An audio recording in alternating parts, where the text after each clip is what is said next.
Good day, Grace Keepers. My name is Joe, and this is Daily Dose of God. Welcome. For the last several episodes, we've been laying an incredible foundation with the Old Testament.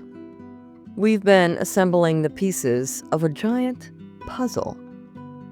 We established the what through the covenants, the when through Daniel's timeline, the who through Isaiah's dual portrait, and the where via Ezekiel's visions.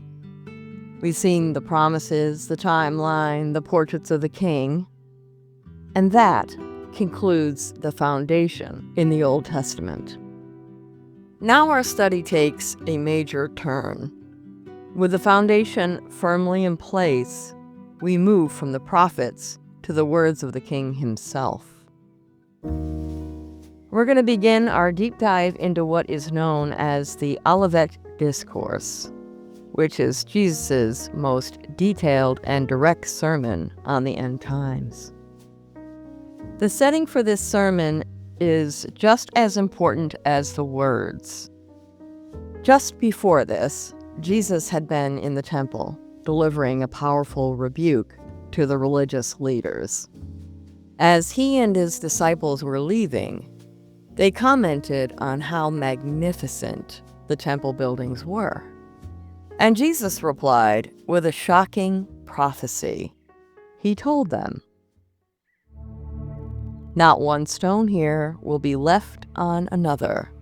Every one will be thrown down." That statement must have stunned them. They then walked across the Kidron Valley and up to the Mount of Olives, a place that gives you this incredible panoramic view of the entire city and the Temple Mount. And it's there, in private, that his disciples come to him with the three questions that prompt this entire sermon. When will this happen? What will be the sign of your coming? And of the end of the age? His answer to those questions is what we'll be studying for the next several episodes. And today we begin with his very first words of warning. As I studied Jesus' response, the very first thing that stood out to me was his opening words. Before he answers any of their questions directly, he gives a warning. He says, "Watch out that no one deceives you." Deception is the first and most repeated warning in the entire sermon.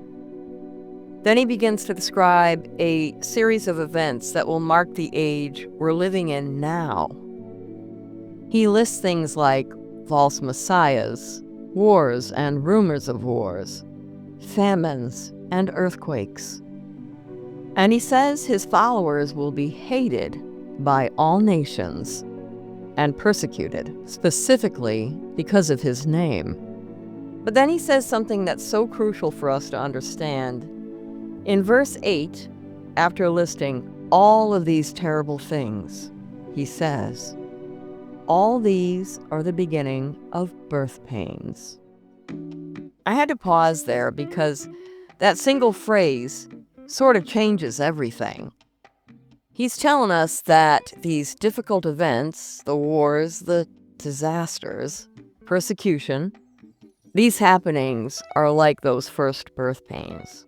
They signal that something's coming, that the process has started. He's teaching us to distinguish between the general signs of the age and the specific signs of the end. That way we're prepared when we see things happening around the world, as we are today. And then he gives us one final overarching condition that has to be met before the end can come. Now, this is a pretty big one for me because I don't really remember my pastors that I've had ever talking about this, at least not as much as I think they should. In verse 14, he says, And this gospel of the kingdom will be preached in the whole world as a testimony to all nations. And then the end will come. So he's saying that the word has to be preached to every ear. And I don't hear a lot of people talk about that everyone has to hear the gospel before the world will come to an end. I mean, I don't know how much YouTube or TV y'all watch, but we know that there are tribes out there that have been uncontacted. They have no contact with the outside world, even though people have tried. So it just makes me think, how curious. As long as those tribes are out there, the end's not coming, right? I mean, as silly as that sounds, it's something to think about. Once that worldwide testimony is completed, that's what signals the transition to the next phase of the end times. It's the sign that the beginning of sorrows is drawing to a close, and the events he's about to describe are ready to unfold.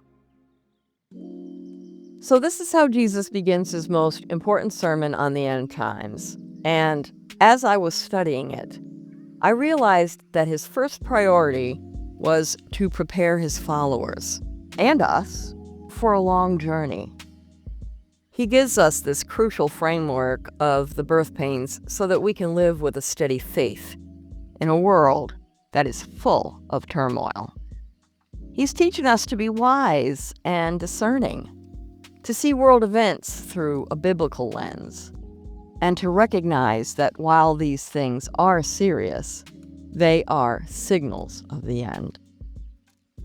Our primary focus is to stand firm in our faith and to continue the Great Commission of preaching the gospel to the whole world, knowing that its completion is what moves God's prophetic clock forward. And it's only after giving us these initial warnings and this long-term perspective that Jesus shifts his focus. He begins to answer the disciples' question about the specific sign of his coming and the end of the age. He moves from the beginning of sorrows to the main event itself, a time of trouble so great it will be unlike anything the world has ever seen. And that's where we pick up in our next study, as we dive into Matthew 24, verse 15, and learn about the single, unmistakable event that Jesus says will officially begin the final countdown. Thank you for joining me on this first step into the Olivet Discourse. It's an incredible passage of Scripture, and I'm so excited to walk through it with you. God bless, and I'll see you for our next study.